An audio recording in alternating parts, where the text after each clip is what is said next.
এই চন্দ্রপুরা শঙ্খচূড় কার লাগিনি আরো কত কি মুই বিন বাজাইতে শুরু করলে ওরা ফটা তুললে ফস ফস করে ওরা মনের কথা কইল। लेकिन बाबू ये सब लिया मेरे खिला दिखाई ना। हाँ बाबू ये सब लिया मेरे खिला दिखाई ना। কেন জানিস বাবু সেদিন ঝির ঝির করে বিহাল পাতার সুর বইছিল বাতাসে, চাল বিছি খাইছিল আকাশে।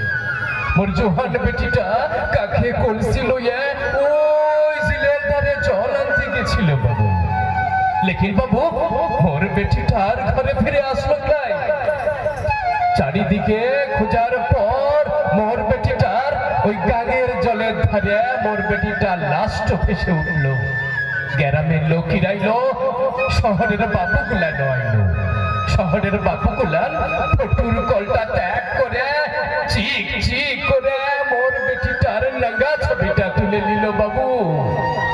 গ্রামের লোক কিরাইলো, সরদার আরে তোর বেটিকে তো সাপে খাইছে রে।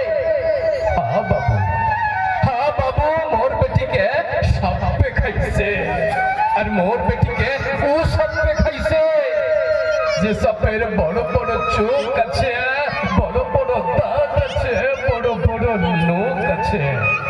মোর বেটিকে उ সাপে খাইছে আর ও সাপে ধরবো বলে গত 5 বরষ আমি এখানে ওখানে ছুটতে বেড়াইতেছি।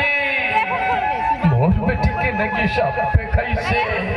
আরে আরে গ্রামের মানুষগুলা তোরা ছোট্টা কথা কইছিস, তোরা ছোট্টা কথা কইছিস।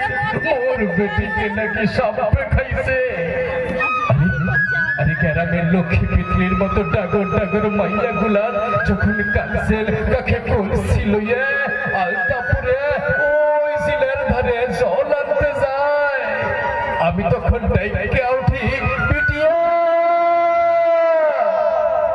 তোরা যাইছিলি রে ওখানে?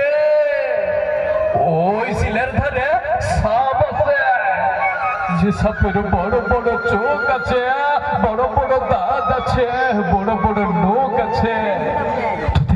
তোদের মাইরা ফেলবে বিটিয়া, তোরা যাইছিলি রে ওখানে? ওরা মোর কথা শুনে হাসে বটে, ভাবে হে বুড়াটা বেটি হারাইয়া একেবারে পাগল হয়ে গেছে। বুড়াটা বেটি হারাইয়া পাগল হয় নাই, লেকিন বেটি হারাবার দরদটা তো এখানে আছে, দরদটা তো এখানে আছে, দরদটা তো এখানে আছে। ধন্যবাদ জানাচ্ছি সবাইকে। এটা সত্যি আমি হয়তো সেরকম করে তুলতে পারিনি, এটা খুব ভালো ডায়লগ, সাপ ডায়লগ, পুরুলিয়ার লাউচিয়া গ্রামের ডায়লগ। ধন্যবাদ জানাচ্ছি সবাইকে। এরপরে আমরা